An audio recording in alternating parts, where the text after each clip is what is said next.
Assalamualaikum warahmatullahi wabarakatuh.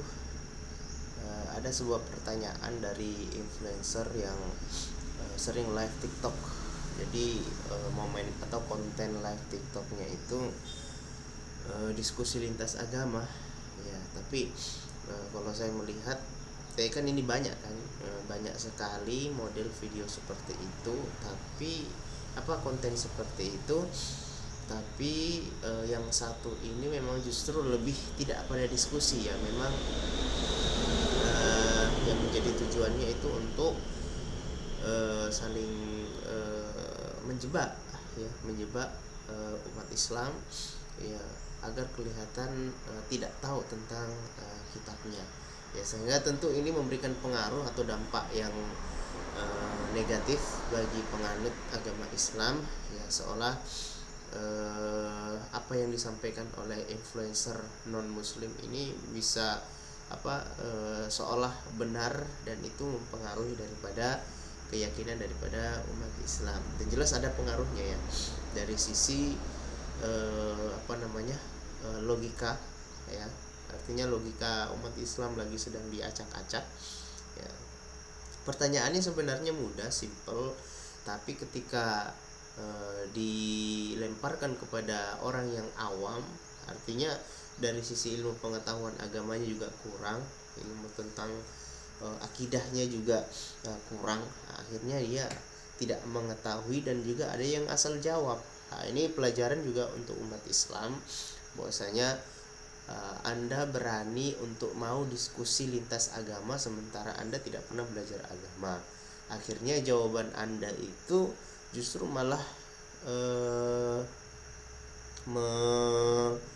membuat umat Islam itu menjadi membuat umat Islam itu terlecehkan ya, disebab karena ketidaktahuan Anda untuk menjawab persoalan yang sebenarnya Anda tidak ketahui ya.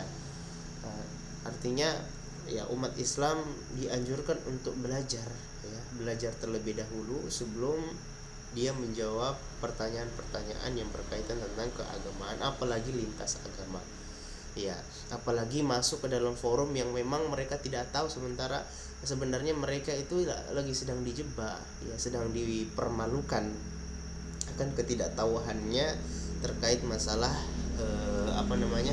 masalah agama mereka ya. Sebenarnya banyak ya, di antara umat Islam memang ada orang awam ya. Selain non muslim juga ada orang awamnya, jadi wajar ya, wajar. Tapi itu dijadikan momen iya, dijadikan momen seolah memang seperti itulah kondisi umat Islam yang tidak paham akan kitab suci mereka ya, jadi seperti itu. Nah, kita langsung ke poinnya saja ya. Pertanyaannya seperti ini ya, jika Nabi Muhammad adalah nabi terakhir ya, kenapa Nabi Isa muncul terakhir? Nah, gitu kan. Nah, ini kan sebenarnya pertanyaan logika saja, menjebak ya, menjebak. Tapi ada itu mbak-mbak waktu saya nonton itu justru malah nggak tahu, justru malah jawaban kok bisa ya, kok iya ya, gitu kan. Nah, akhirnya ini yang sebenarnya pertanyaan mudah ya, logika saja dipakai ya, tapi dia nggak bisa jawab ya, jawabannya padahal sederhana ya. Jawabannya seperti ini, dari pertanyaan kenapa jika memang Nabi Muhammad adalah nabi terakhir, kenapa Nabi Isa turun belakangan. Nah, ini sebenarnya antara dua perkara yang berbeda. Ini jawabannya. Yang pertama itu soal kenabian, satu. Kemudian yang kedua itu siapa yang duluan mati, siapa yang duluan muncul, siapa duluan yang terlihat wajahnya, dan siapa yang terakhir terlihat wajahnya, gitu kan. Nah, saya ulang ya. Ya, yang pertama persoalan kenabian, kemudian yang kedua itu adalah siapa yang terakhir terlihat wajahnya oleh umat manusia, atau siapa yang duluan meninggal. Nah, seperti itu. Antara dua ini ya, dua perkara ini adalah dua perkara yang berbeda konsepnya ya, berbeda pembahasannya ya.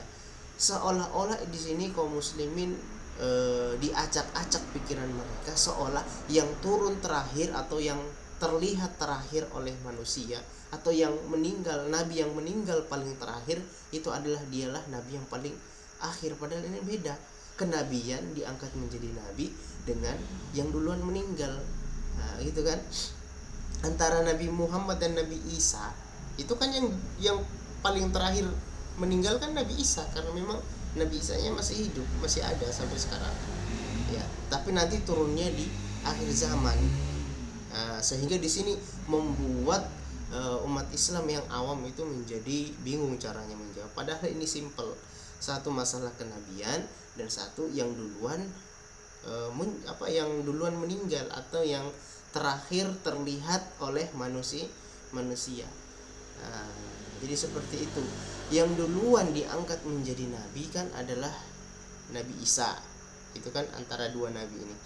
Ya, Nabi Muhammad adalah penutup para nabi. Ya, tapi dari sisi siapa yang duluan meninggal, yang duluan meninggal pada saat itu adalah Nabi Muhammad. Sementara Nabi Isa masih hidup dan nanti akan turun di akhir zaman, ya, dan akan turun di akhir zaman, ya, sebagai nabi juga, tapi nabi yang melanjutkan syariatnya Nabi Muhammad. Bahkan Nabi Isa nanti itu akan menjadi pengikutnya Nabi Muhammad, seperti itu. Jadi ini dua perkara yang berbeda ini. Ya, siapa yang duluan meninggal atau siapa yang terakhir meninggal dengan kenabian. Ya, masalah kenabian Nabi Isa dengan Nabi Muhammad sama-sama terangkat menjadi nabi itu lewat pertemuan dengan malaikat Jibril. Nabi Isa ketemu malaikat Jibril, kemudian Nabi Muhammad juga ketemu malaikat Jibril, disampaikan kepadanya akan kenabian.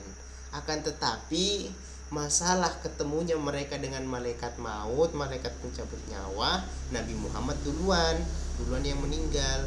Kemudian Nabi Isa terakhir meninggal dari semua para nabi. Nabi Isa yang paling terakhir meninggal.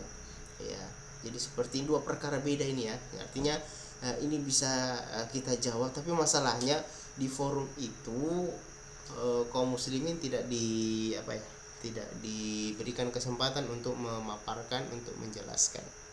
Karena memang saya coba pernah masuk. Jadi memang tujuannya acara itu memang untuk saling goblok-gobloki antar umat beragama, ya, terkhusus umat Islam pada saat itu yang ikut gabung sebagai tamu, sehingga membuat mereka itu menjadi terolok-olok, ya, terendahkan. Ya, itulah sebenarnya pentingnya ilmu pengetahuan, mengangkat derajat. Ya, padahal itu Al-Quran kita itu menyebutkan kan, yarfa'illahu alladzina amanu minkum walladzina utul ilma darajat. Ya, Allah akan mengangkat derajatnya orang-orang beriman dan juga orang-orang yang berilmu. Ya, akhirnya ketika kita tidak berilmu, umat Islamnya tidak berilmu, akhirnya mereka menjadi bahan-bahan olokan karena ketidakpahaman mereka. Ya, memang ada informasi yang sampai kepada kita bahwa banyaknya kerancuan bagi kita, ya, umat Islam, banyaknya kerancuan yang ada dalam kitab non muslim sana. Tapi jangan beranggapan bahwasanya memang ada kerancuan lantas bisa kita debati. Tidak, tetap kita harus menguasai ilmu dulu, umat Islamnya, ya.